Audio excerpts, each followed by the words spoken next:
নমস্কার, আপনাদের সকলকে আমাদের ছোট চ্যানেলে অবশ্যই স্বাগত জানাই। বন্ধুরা, পশ্চিমবঙ্গের বিধানসভা নির্বাচন ঘোষণা হয়ে গেছে 15ই মার্চ এবং সেখানে কিন্তু এই রাজ্যে কিন্তু সুষ্ঠুভাবে নির্বাচন করার জন্য নির্বাচন কমিশনার জ্ঞানেশ কুমার কিন্তু 73 জন রিটার্নিং অফিসারকে বদল করেছে। কলকাতা থেকে কোচবিহার প্রায় 73টি রিটার্নিং অফিসার, অর্থাৎ প্রতিটি বিধানসভা ক্ষেত্রের জন্য একজন করে রিটার্নিং অফিসার থাকে, তাদেরকে বদল করেছে নির্বাচন কমিশন। তাদের বক্তব্য সুষ্ঠু এবং নিরপেক্ষ নির্বাচনই তাদের মূল উদ্দেশ্য।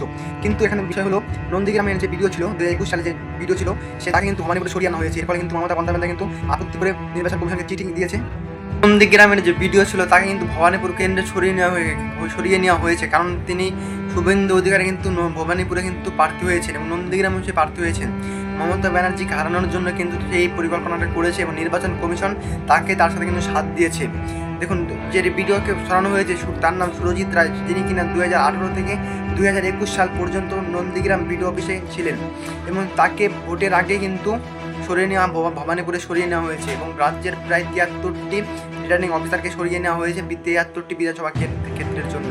তাছাড়াও রাজ্যের বিভিন্ন যে সমস্ত ডিএম রয়েছে, আইপিএস আইএস অফিসার রয়েছে, তাদের কিন্তু বাইরের রাজ্যে কিন্তু পোস্টিং করা হয়েছে এবং বিজেপি শাসিত যে সমস্ত রাজ্য রয়েছে সেখান থেকে কিন্তু আইএস আইপিএস অফিসার আনা হচ্ছে।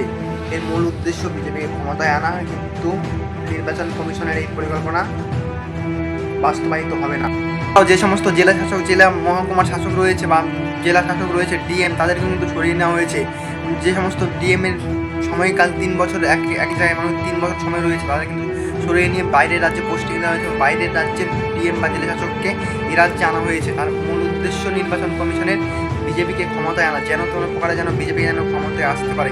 রিটার্নিং অফিসারের কাজকে যিনি কিনা তার যে বিধানসভা ক্ষেত্র রয়েছে সে ভোট পরিকল্পনা করবেন এবং ভোট কিন্তু সুষ্ঠুভাবে করার চেষ্টা করবেন এবং যে প্রার্থী জয়লাভ করবে তাকে কিন্তু সেই সার্টিফিকেট প্রদান করবে। এরও যে রিটার্নিং অফিসার রয়েছে সে কিন্তু সই করবে সেই সার্টিফিকেটের মধ্যে। মূলত শুভেন্দু অধিকারী জেতানোর জন্য ভবানীপুর কেন্দ্রে রিটার্নিং অফিসার বদল করেছে। যে কিনা নন্দীগ্রামের রিটার্নিং অফিসার তার ছিল, তাকে সরিয়ে নিয়ে ভবানীপুর কেন্দ্রে রাখা হয়েছে। এর মূল উদ্দেশ্য শুভেন্দু অধিকারী জেতানো এবং মমতা বন্দ্যোপাধ্যায় হারানো। কিন্তু মমতা বন্দ্যোপাধ্যায় বিপুল ভোটে জয়লাভ করছে। আমি কোনো পার্টির হয়ে বক্তব্য রাখছি না, মূলত যে সমস্ত ভিডিও বা নিউজ চ্যানেলে খবর দেখেছি সেই প্রেক্ষিতে আমি এই ভিডিওটি করছি। এরকম ভিডিও চ্যানেলকে সাবস্ক্রাইব করুন। দেখা